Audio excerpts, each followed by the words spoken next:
Kami menantikan Engkau Tuhan, satu-satunya yang kami andalkan,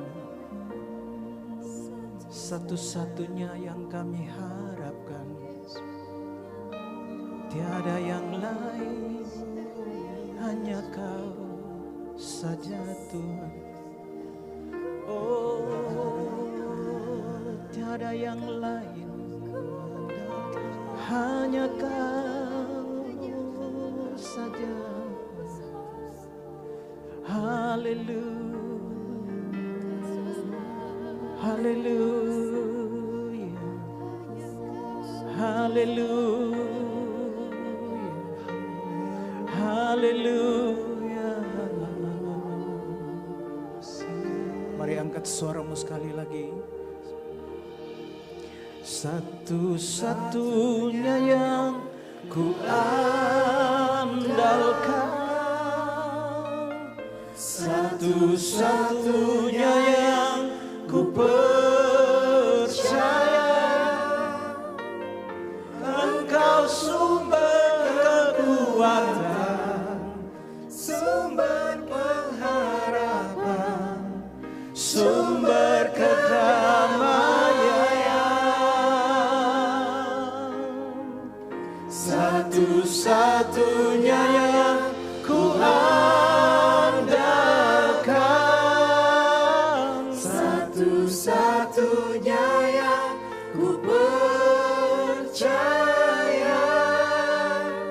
Engkau Tuhan memberkati, Tuhan penyembuhku, Tuhan pemulihku. Kau Tuhan memberkati, Kau Tuhan memberkati, Tuhan penyembuhku, Tuhan pemulihku.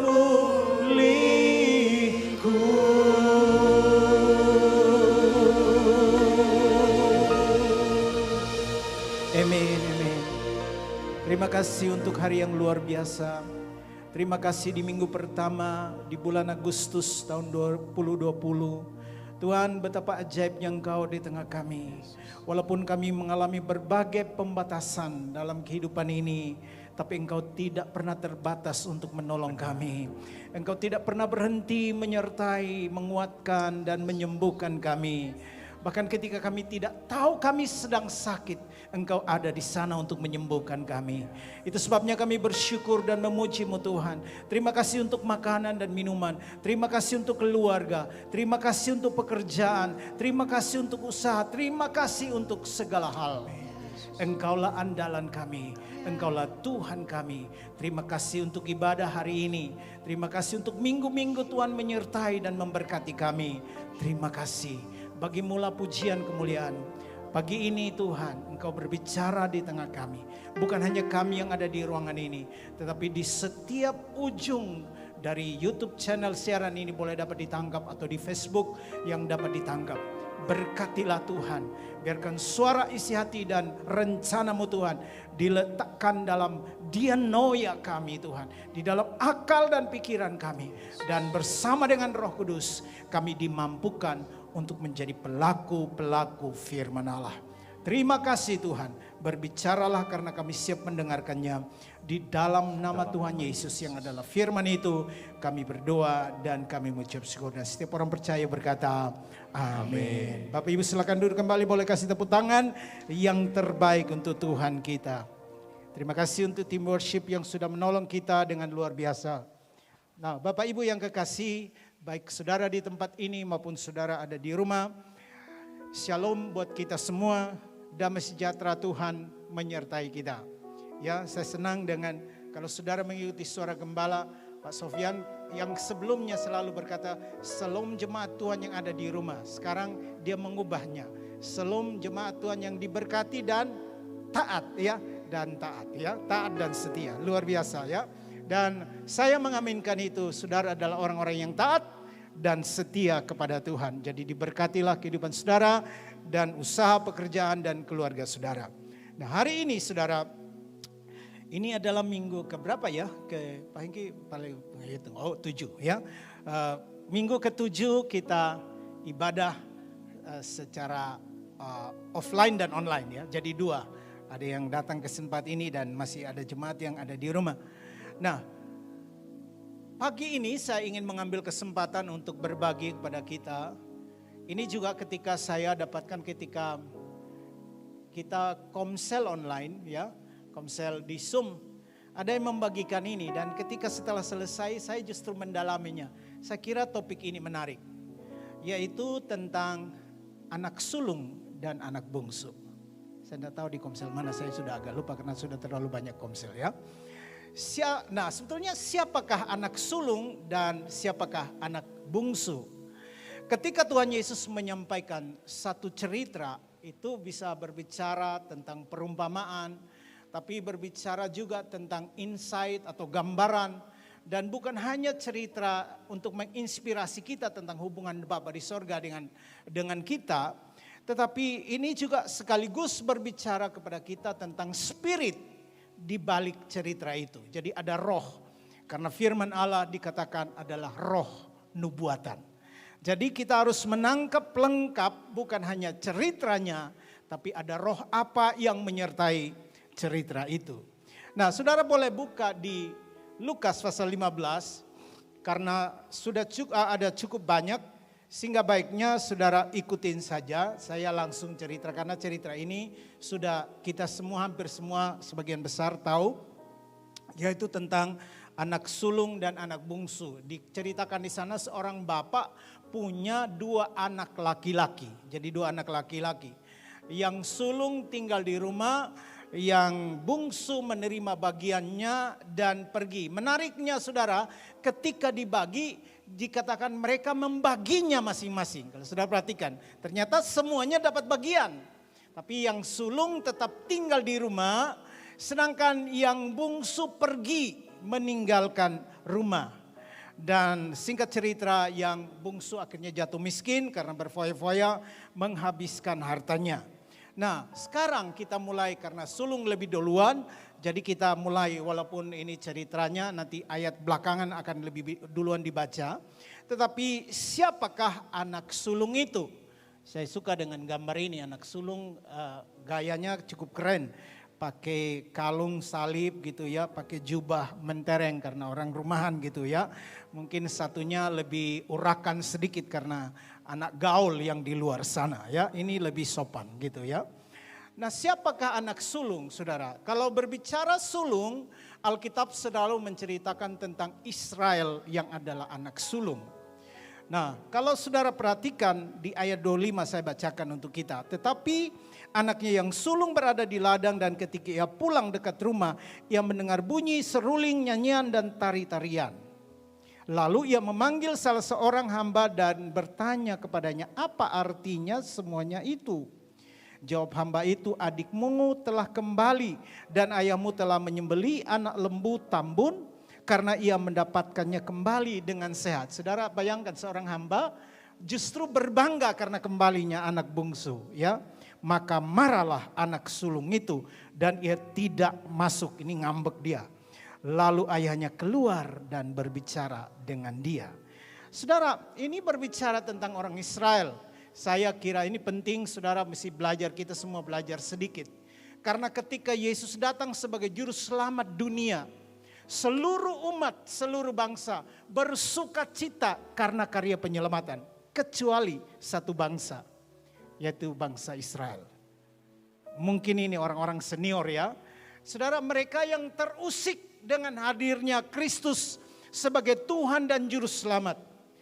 Karena begini saudara, hak eksklusivitas mereka terganggu. Dia mau merasa tetap eksklusif. Itu sebabnya dia terganggu ketika umat Tuhan bersorak. Ada tari-tarian, nyanyian di luar sana. Bukan dari mereka. Dia terusik ketika Kristus datang. Justru berbicara dengan pemungut cukai, orang berdosa. Dia duduk dengan mereka. Anak sulung terusik. Dan ini berbicara tentang bangsa pilihan. Saudara, semoga itu tidak terjadi di tengah kita. Karena gereja ada untuk mencari dan menyelamatkan yang hilang. Katakan amin. Ya, jangan sampai kita akan terganggu ketika orang-orang tatoan, orang-orang yang tidak benar dikirim Tuhan ke tempat ini. Justru anak sulungnya yang terusik. Ya, ini juga Israel, saudara. Mereka merasa bangsa yang lain biarkan mati di sana. Mereka tidak pengen orang lain bisa mengenal Tuhan, diselamatkan. Tidak, saudara. Karena mereka memiliki hak eksklusivitas. Nah, yang kedua, siapakah anak sulung? Anak sulung ini berbicara tentang Kristen lama tanpa ilham roh. Menarik, saudara. Kalimat ini saya ketemukan dan saya coba, nanti saya mau tanya Pak Tim bagaimana mengilhaminya gitu ya. Tanpa ilham roh. Ini Kristen lama tapi tanpa ilham roh. Saudara, karena di ayat 31 dikatakan begini, kata ayahnya kepadanya, anakku, engkau selalu bersama-sama dengan aku dan segala kepunyaanku adalah kepunyaanmu. Saudara, perhatikan kata selalu bersama-sama dengan aku. Artinya orang ini ada di rumah. Dia juga tadinya dibagi, dapat bagian. Dan masih tinggal di rumah. Mestinya bapaknya bilang begini, kamu kok gak ngerti sih? Kan semua ini kamu anak, saudara mesti tahu.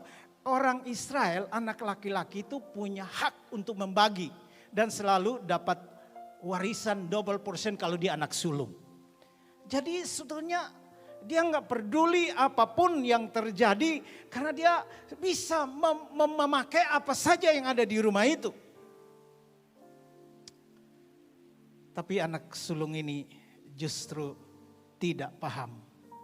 Saya mengira mungkin seperti pengkhotbah juga ya. Diberi kekayaan tapi tidak punya karunia menikmati. Atau istilahnya Pak Herman, dia memilih tidak menikmati. Ya kan? Ya, ada juga di situ. Amsal itu berkata, pengkhotbah itu berkata, kita semua diberi kekayaan dan juga diperlengkapi untuk menikmati. Tetapi ternyata setelah kalimat itu di belakangnya ada satu ayat yang terselip. Ada orang yang dapat kekayaan tapi tidak diberi karunia untuk menikmati. Nanti saya jelaskan kenapa dia tidak punya karunia untuk menikmati. Saudara memahami bahwa Bapak kita adalah sumber dari kehidupan kita. Ini menjadi kunci hidup yang berkelimpahan. Jadi hidup yang berkelimpahan bukan karena banyaknya harta yang kita miliki. Tapi kelimpahan itu adanya di hati kita. Yang setuju katakan amin. Karena ada orang yang bisa saja berkelimpahan harta tapi sangat miskin di dalam hatinya. Tapi ada orang yang hidupnya sederhana, tapi dia mengenal Allah sebagai sumbernya. Dan dia tidak pernah takut apapun buat masa depannya. Karena dia yakin dan percaya Allah memelihara dan menyediakan semua yang terbaik untuk hidupnya di masa yang akan datang. Yang setuju katakan amin. Kasih tepuk tangan buat terbaik buat Tuhan kita. Jadi tanpa ilham roh, kita tidak bisa paham tentang hal ini. Ya, tanpa ilham roh. Jadi memahami bahwa kita kaya di dalam hati itu adalah satu anugerah yang luar biasa. Dan saya berdoa supaya kita Kristen lama tidak sampai tidak memahami rencana Allah ini. Jadi punya aktivitas melayani tapi seperti gelinding saja, tidak punya insight, inspirasi dari roh Tuhan dalam hidup kita. Yang ketiga, saudara, saya percaya anak sulung yang dimaksud di sini adalah roh agamawi yang dimiliki. Ini hubungannya formal. Roh agamawi, kalau saudara menemukan orang yang roh agamawi, semuanya formal. Semuanya harus formal. Jabatan formal, kedudukan formal. Semuanya di gereja harus ada formalitasnya. Bukan diformalin, formalitas. Jadi semua yang hubungannya formal itu sangat disukai oleh anak sulung. Coba mari kita lihat ayat 29 sampai 30. Tetapi ia menjawab ayahnya, katanya, telah bertahun-tahun aku melayani Bapak dan belum pernah aku melanggar perintah Bapak. Tetapi kepadaku belum pernah Bapa memberikan seekor anak kambing untuk bersuka cita dengan sahabat-sahabatku. Tetapi baru saja datang anak Bapa yang telah memberoskan harta kekayaan Bapa bersama-sama dengan pelacur-pelacur. Maka Bapa menyembelih anak lembu tambun untuk dia.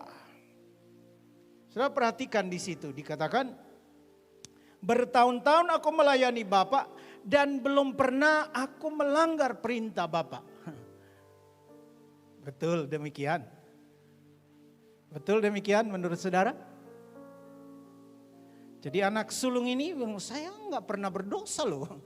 Saya nih di gereja loh. Saya nih orang baik loh. Ya. Apa artinya kalau saudara mengatakan saudara lebih baik dari orang lain? Artinya orang lain itu salah. Orang lain itu kata politisi yang lagi naik daun itu dungu. Ya kira-kira begitu Pak Indra. Ya kira-kira begitulah. Jadi orang lain tidak benar karena saudara yang benar. Aku tidak pernah melanggar, artinya orang lain melanggar. Roh agamawi membawa kita untuk menjadi hakim bagi sesama kita. Roh agamawi yang menggiring untuk kita iri hati dengan orang lain yang diberkati. Sehingga ketika terjadi pesta, dia tidak join di pesta itu. Dia ngambek dan di luar. Walaupun bapaknya keluar membujuk dia, tapi dia tetap ngambek di sana. Karena buat apa dia masuk makan daging tapi tidak pernah jadi daging. Bisa saja makan daging, nggak jadi daging. Jadinya lemak, kolesterol. Ya kan? Ya, para pemakan daging mengerti ini. Ya, saudara, ini menjadi penting untuk kita jadi perenungan. Apakah spirit anak sulung itu sedang ada dan begitu subur tinggal di dalam kita. Dengan perkataan-perkataan anak sulung ini, dia sebenarnya secara tidak langsung menuruh Bapak, menyuduh mengatakan bahwa bapaknya itu membedakan orang. Padahal Allah berkata dia tidak pernah membedakan orang. Apa yang membedakan kita dengan orang lain yang lebih diberkati dalam perspektif kita adalah pandangan kita tentang berkat itu sendiri. Jadi adalah kekeliruan yang kita bangun dalam diri kita tentang berkat itu. Dan saya kira ini menjadi masalah di dalam gereja hari-hari ini. Karena hari-hari ini juga roh agamawi kita terus ada di dalam gereja dan terus bahkan gereja dengan gereja saling menghakimi antara yang senior dan yang junior. Ada gereja yang merasa jauh lebih senior, jauh lebih lama, jauh lebih mapan. Mereka lebih tahu aturan, lebih mantap di dalam doktrin, teologis dan seterusnya. Dan menganggap gereja-gereja baru adalah anak bawang. Dan gereja-gereja baru berkata mereka tidak paham karena kami lebih bisa mengekspresikan sukacita, tari-tarian dan lain sebagainya. Dan kita terus ada di sana untuk bertengkar dan saling menghakimi. Dan saya percaya itu menyedihkan hati Tuhan. Nah sekarang yang keempat. Anak sulung, siapakah anak sulung itu? Saya percaya anak sulung adalah mereka yang tidak benar-benar memahami isi hati Bapa di sorga. Tinggal di rumah tanpa hubungan yang intim. Tidak mengerti isi hati Tuhan. Saudara sampai bapaknya bilang, ini semua kan kamu punya juga. Kok kenapa kamu bertanya begitu?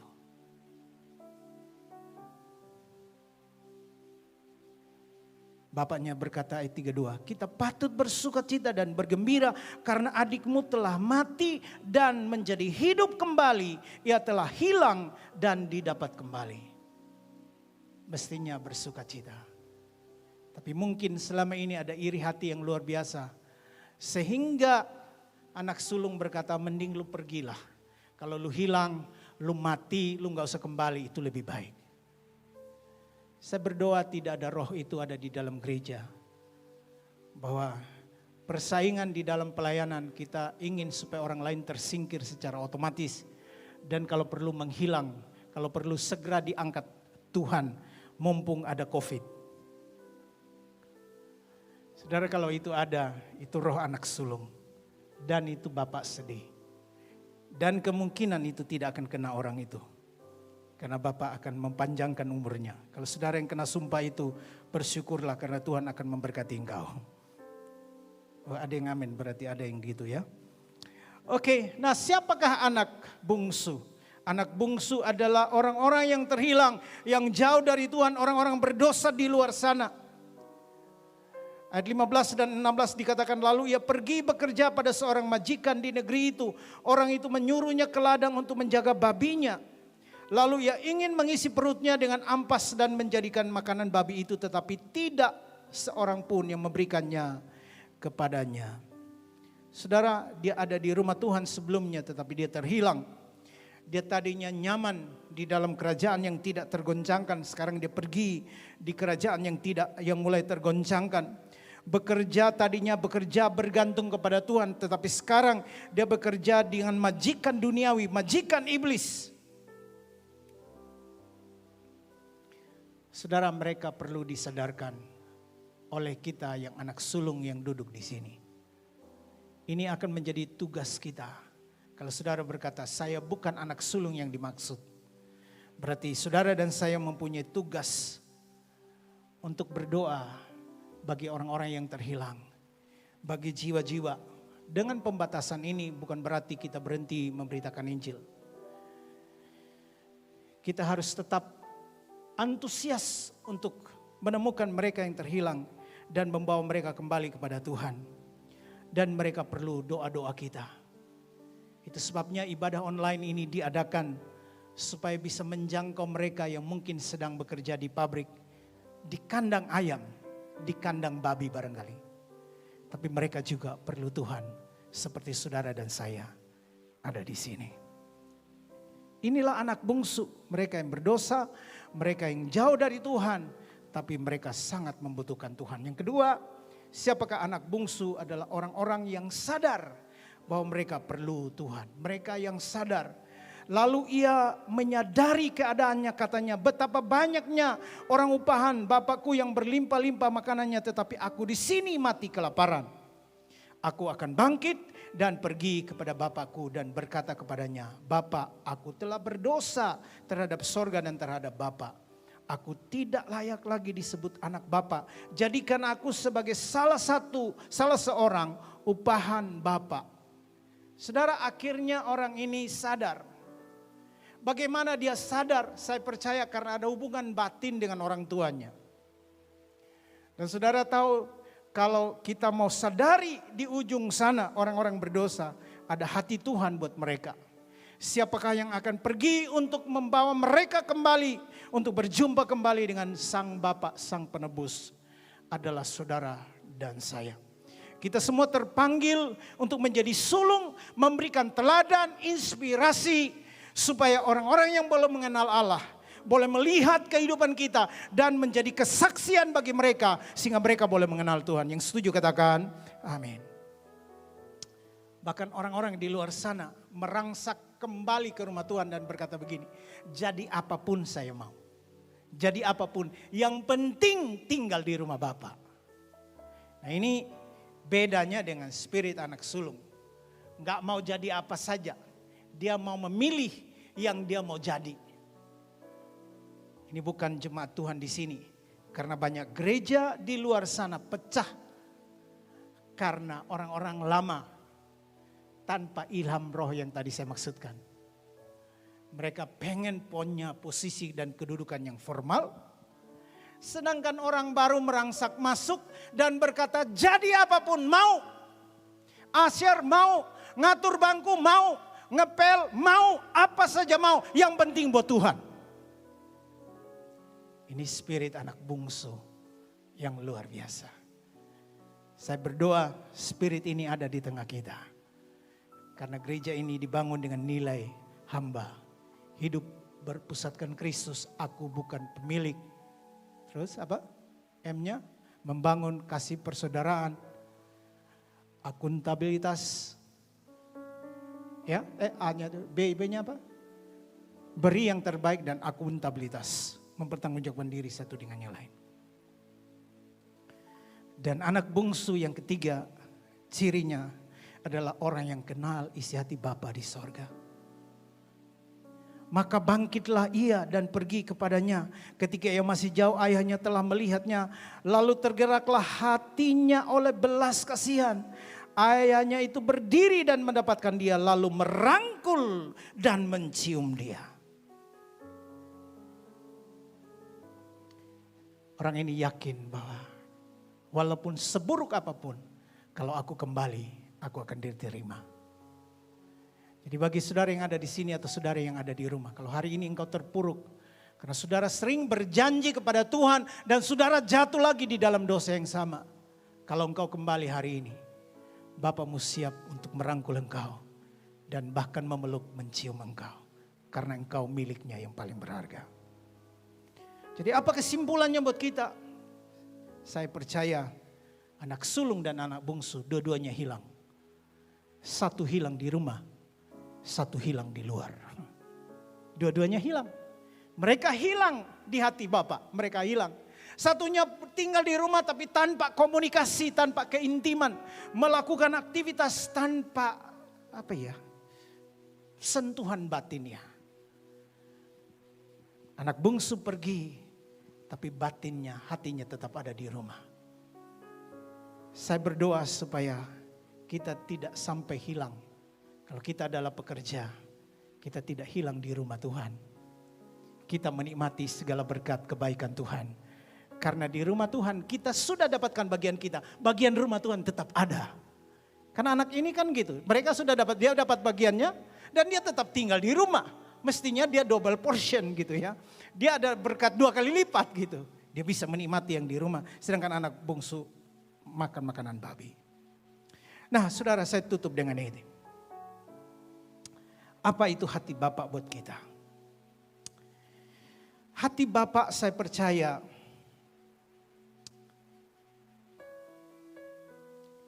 Dia menghargai kita melebihi harta duniawi. Jadi buat dia tidak ada gunanya harta. Karena harta ini akan selesai. Akan Yesus berkata, apa artinya kamu punya seluruh dunia? Atau bahkan punya satu pulau, tapi kamu kehilangan nyawamu. Saudara lihat sebelahnya. Katakan kamu adalah milik yang paling berharga dari Tuhan. Haleluya. Saudara yang di rumah pun katakan sebelahmu, kamu milik yang paling berharga. Di hati Bapa ada saya dan saudara. Ada kita di hatinya. So Bapa akan sangat sedih jika kita saling menyakiti dan saling menghakimi. Bapa akan sedih karena situasi itu. Mari kita saling membangun sebagai saudara di dalam Tuhan. Bagaimana caranya supaya saya dan saudara bisa mengenal hati Bapa? Hati Bapa dikenal dengan membangun hubungan yang intim. Ini worship. Saudara ikut video yang saya sudah sampaikan. Penyembahan tidak saja membuat kita mengenal isi hati Allah, tapi penyembahan membuat Allah merevelasi dirinya dalam hidup kita. Saudara tahu ketika Allah menyatakan isi hatinya dalam hidup kita. Isi hati Allah adalah mereka yang terhilang di luar sana. Jiwa-jiwa. Jadi ibadah ini hanya menjadi rutinitas agamawi. Kalau kita tidak peduli dengan orang-orang yang terhilang. Dan saya kira kita tidak mau melakukan itu. Kita ingin supaya hati Tuhan ada di dalam hati kita. Yang kedua, kita bisa mengenal isi hati Bapa dengan melayani Bapa. Anak sulung ini bagus melayani Tuhan. Cuman dia tidak punya poin yang pertama. Jadi keterlibatan saudara dalam melayani akan membawa saudara kepada pengalaman-pengalaman dengan Bapa di sorga. Yang ketiga, hidup persekutuan, dalam persekutuan saling. Karena Bapa kita merevelasi dirinya, Allah yang maha dahsyat, maha besar itu, tidak mungkin kita mengenal dia utuh. Tapi saya belajar mengenal Allah dalam perspektifnya Kak Sofyan, dalam perspektifnya Pak Hengki, dalam pandangan mereka saya justru dilengkapi dalam pengenalan. Ketika saya ikut komsel, saya bisa belajar dari Pak Henry, Pak Herman, Ibu Lina, Pak Indra, dan berbagai orang yang ada di komsel itu. Ketika mereka berbicara, justru mereka mengungkapkan pengenalan mereka akan Tuhan. Dan ketika saya ada di komunitas, kekayaan pengenalan akan Bapa semakin dalam hidup ini.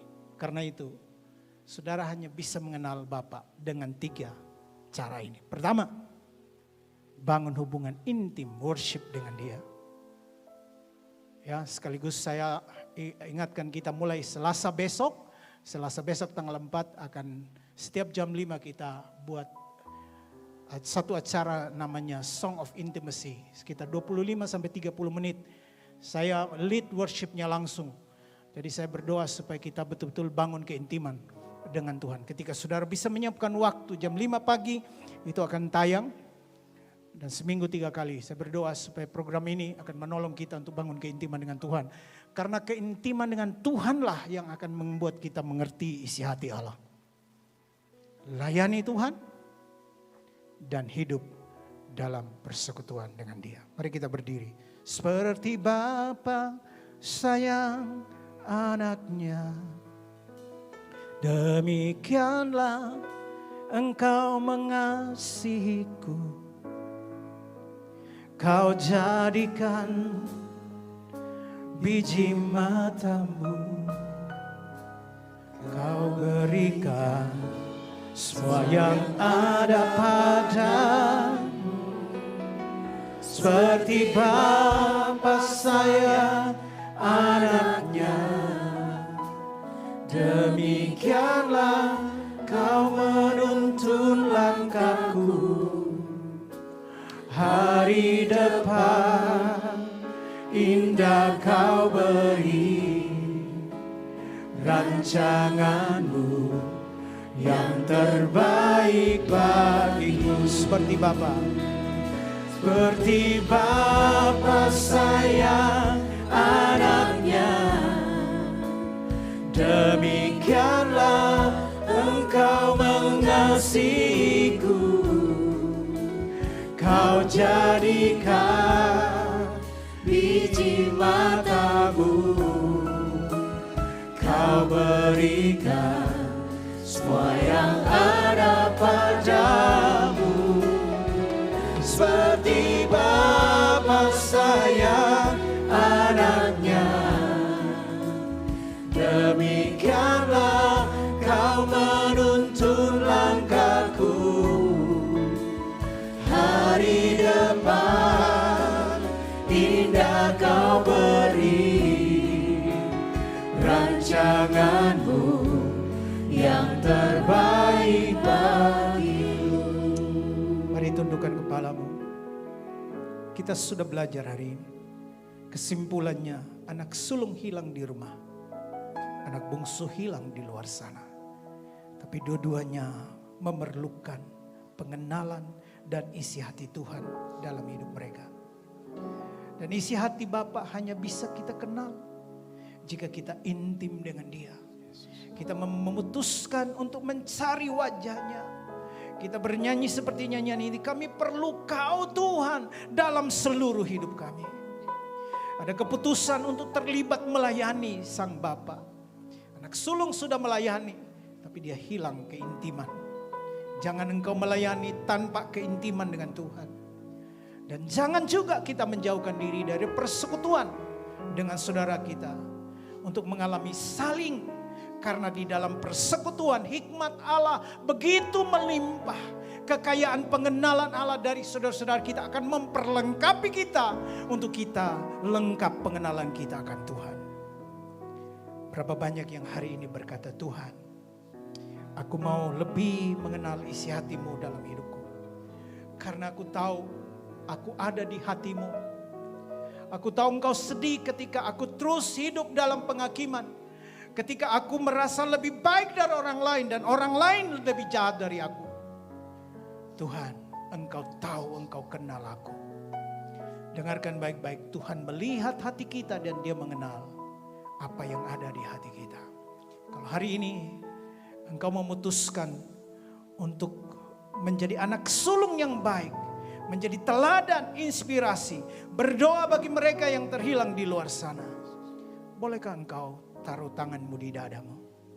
Engkau memutuskan untuk bangun keintiman, melayani Tuhan, dan juga hidup di dalam komunitas untuk saling, bukan hidup di komunitas untuk merasa lebih tahu dari orang lain, tetapi untuk kita saling membangun. Engkau yang menaruh tanganmu di dadamu, nyanyikan pujian ini. Seperti Bapa sayang anaknya, demikianlah Engkau mengasihiku. Kau jadikan biji matamu, Kau berikan semua yang ada padamu. Seperti Bapa sayang anaknya, demikianlah Kau menuntun langkahku. Hari depan indah Kau beri, rancanganmu yang terbaik bagiku. Bapa di sorga, inilah kami. Kami serahkan hidup kami karena Engkau tahu di posisi mana kami berada. Apakah kami sebagai anak sulung ataukah sebagai anak bungsu. Tapi kami tidak mau kehilangan isi hati dan rencana-Mu dalam hidup kami. Kami tidak ingin supaya Engkau sedih karena kami saling menggigit, saling berantem, saling menghakimi satu yang lain di dalam rumah-Mu sendiri. Roh Kudus, tolonglah kami. Biarkan setiap hari kami diperbaharui. Setiap hari kami terus membangun diri kami dalam hubungan yang intim dengan Bapa. Kami boleh melayani Tuhan dengan rasa syukur, dengan penuh kebanggaan, bukan karena terpaksa. Dan kami membangun persekutuan saling satu dengan yang lain, karena kami perlu dilengkapi oleh saudara-saudara kami dengan yang lain.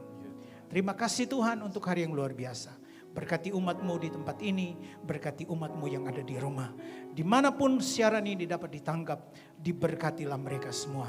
Kami percaya isi hati-Mu akan lebih lagi. Roh Kudus akan merevelasinya buat kami, supaya kami lebih dalam mengenal hati Bapa, yaitu hati buat mereka yang terhilang. Bagi Tuhan segala pujian, kami bersyukur untuk hari ini dan firman-Mu di dalam nama Tuhan Yesus. Kami berdoa dan bersyukur, dan setiap orang percaya berkata amin. Boleh kasih tepuk tangan bagi Tuhan. Bapak Ibu silakan duduk kembali.